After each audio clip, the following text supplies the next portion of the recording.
Okay, so in this video, we're gonna dig deeper into breaking down a typical argument in the critical reasoning section.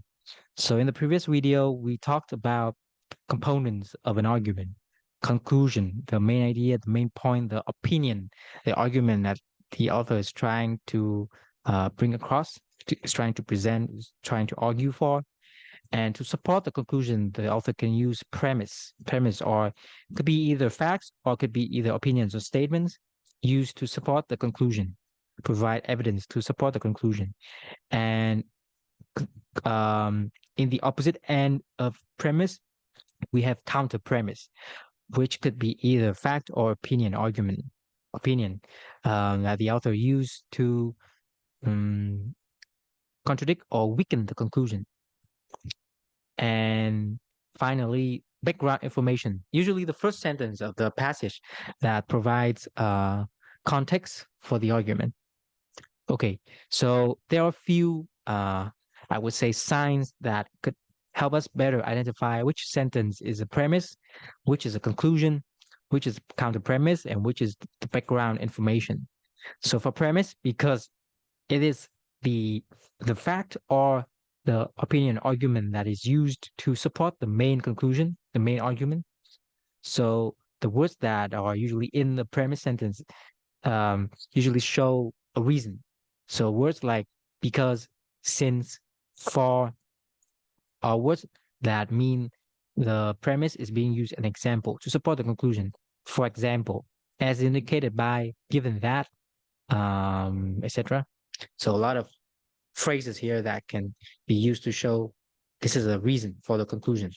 And then main words for the conclusion or signal words for the conclusion could be thus, therefore, hence, as a result, so, accordingly, for those reasons, consequently, clearly, there. And then you can come up with a way more, many more words that have the same meaning, play the same role. All right, and for counter premise and background information, you can view kind of signs, their signs in this table. Yeah, so this is page 89 of the course book with 299 pages. All right.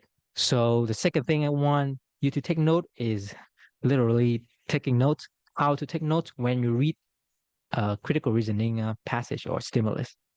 Right. So the point of taking notes is to summarize the information that the argument is presenting. So that would better help you eliminate wrong answer choices and pick the correct ones. A very important thing I want you to uh, keep in mind is that for the critical reasoning in particular, but pretty much for the entire verbal section on the GMAT in general, what the way that we're going to find the correct answer choice is not by selecting it directly, but by eliminating wrong choices.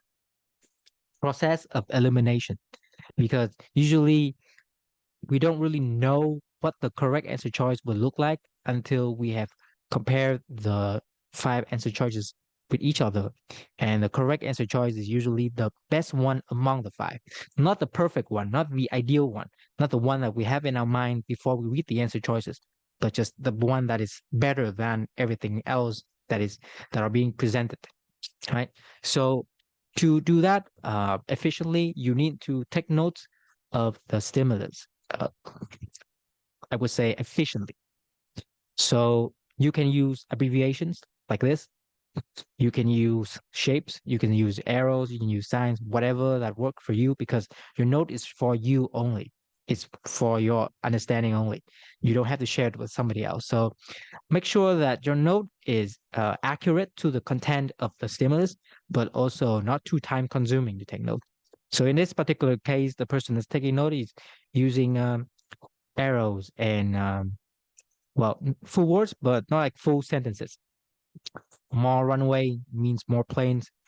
More planes mean more noise and bad for people. But a runway or more runway means more work for people.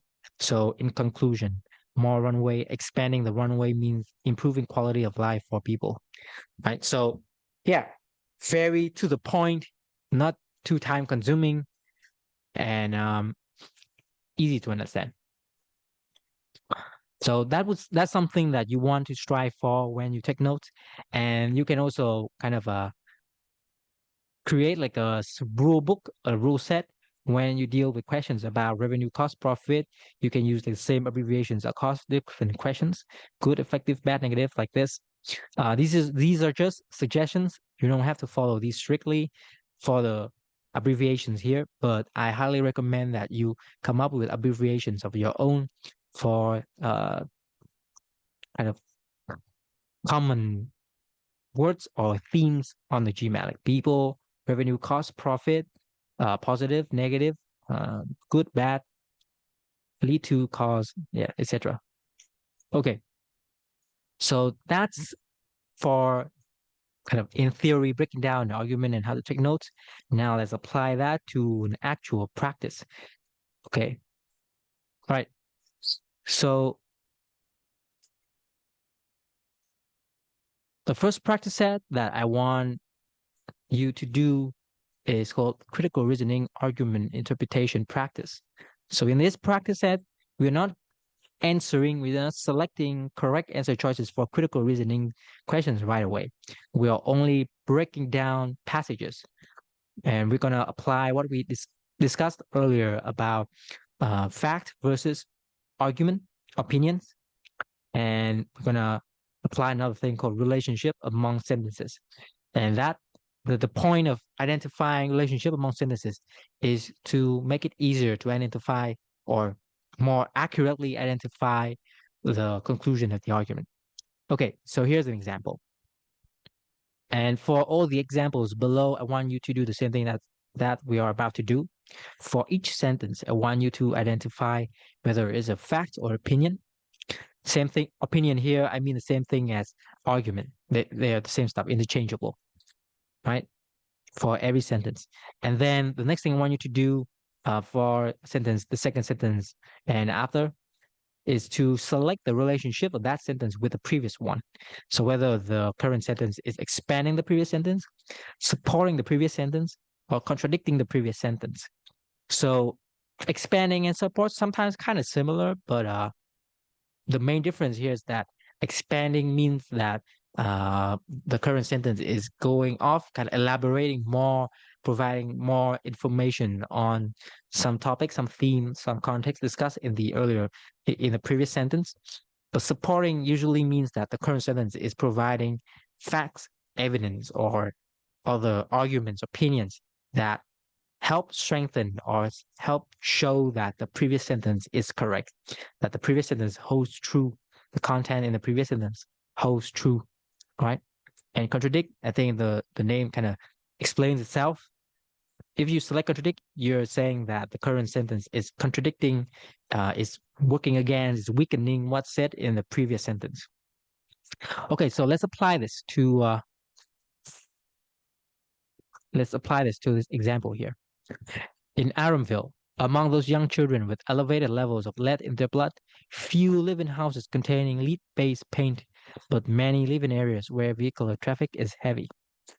Okay, so we can tell that this sentence is a fact rather than opinion because it's certain, is verifiable.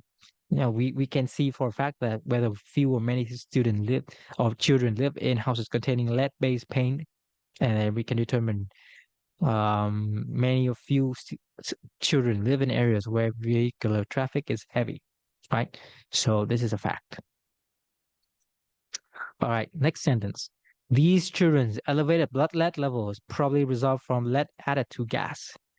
Because of the word probably, this sentence is more of an opinion, an argument, rather than a fact, because it's debatable, it's not certain. And we can see that this sentence is elaborating, building on top of what is said earlier in um, in the previous sentence. Especially, it's building up on the information that many children live in areas where vehicular traffic is heavy. Heavy traffic means a lot of gas being used, and because lead is in the gas, so that leads to elevated blood lead levels in these children. So this sentence is expanding the previous one. All right. Now, Last part. Since, although gasoline sold in and around Arnville has been lead-free since 1990, lead from vehicle exhaust remains in the soil for many years. So this sentence is giving an explanation to why we see elevated blood lead levels, and well, actually, precisely giving an explanation as to why the author makes this conclusion that the elevated blood lead levels results from lead added to gas, not something else. So the content of this information, as you can see, is lead from vehicle exhaust remains in the soil for many years. So this is certain. This is verifiable. We can determine whether it exists in the soil or not for many years. So this is a fact. And you can see that this is being used to support the conclusion, the authors, the well, not conclusion yet, but the opinion of the author here, right? So this is supporting the previous portion sentence, supporting this part. Right. So after reading the whole passage, we can see that this is sort of providing a background information, providing context for us. This is the only opinion and sounds like the author's main opinion in this argument. And this is being used to support as evidence, to support the conclusion. So another thing I want you to do is to highlight the conclusion in blue. And you can tell that this is the conclusion of the argument. And the premise in yellow. You can tell this is the premise. Counter premise. So although gasoline sold in and around Arnville has been lead-free since 1990, this is a counter premise because it says that there shouldn't be any lead left in this area, but for some reason, there's still elevated blood lead levels in these children. So this part alone is weakening the conclusion here. And the part right after it is supporting the conclusion, is the premise. Yeah, and then for the background information, you just leave it as is. You don't need to highlight anything. Right, so do the same thing for other examples below. And apply this for other critical reasoning questions that you're going to practice later, because this is going to help you. It sounds like it's a lot of work, but it's going to help you structure, visualize, internalize the structure of the passage, the argument, the stimulus, and correctly identify the conclusion. Identifying the correct conclusion is critical because critical reasoning questions always revolve around the conclusion. Now, the wrong answer choices that on the surface seem correct usually strengthen something else other than the conclusion. It could strengthen the premise, the background information, but it's as long as it doesn't directly impact the conclusion, it's still not the correct answer. So again, it's very important that we focus on the conclusion, identifying the conclusion correctly. And we do that by identifying fact versus opinion and the relationship between among sentences. That's it for this video. And for the next video, we're going to go deeper into different types of critical reasoning questions and examples on how to tackle them.